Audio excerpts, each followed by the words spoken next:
మెదక్ జిల్లా నర్సాపూర్ వ్యవసాయ అధికారి ఏవో అనిల్ కుమార్ 30,000 లంచం తీసుకుంటూ ఏసీబీ అధికారులకు పట్టుబడ్డాడు.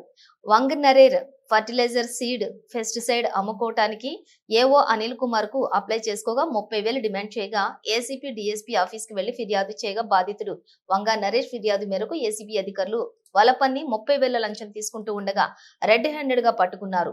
ఏవో అనిల్ ను అదుపులోకి తీసుకుని కేసు నమోదు చేస్తున్నట్లుగా తెలిపారు. ఏసీబీ డీసీపీ అధికారి సుదర్శన్, ఎస్ఐ వెంకటరాజ గౌడ్, ఇన్స్పెక్టర్ రమేష్, సిబ్బంది తదితరులు ఉన్నారు.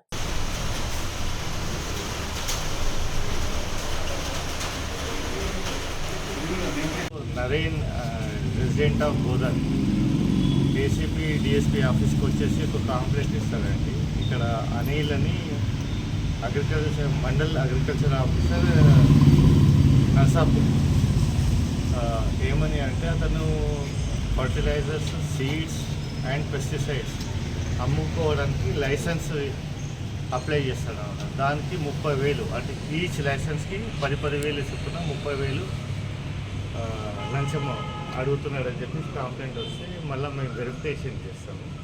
వెరిఫికేషన్ చేసిన తర్వాత ఈరోజు అతను 30,000 తీసుకున్నప్పుడు మేము వచ్చి పట్టుకున్నాం. తీసుకోగలరా అంతే కదా, ఏసీబీ కేసులలో రిలీజ్ అవుతుంది 90%.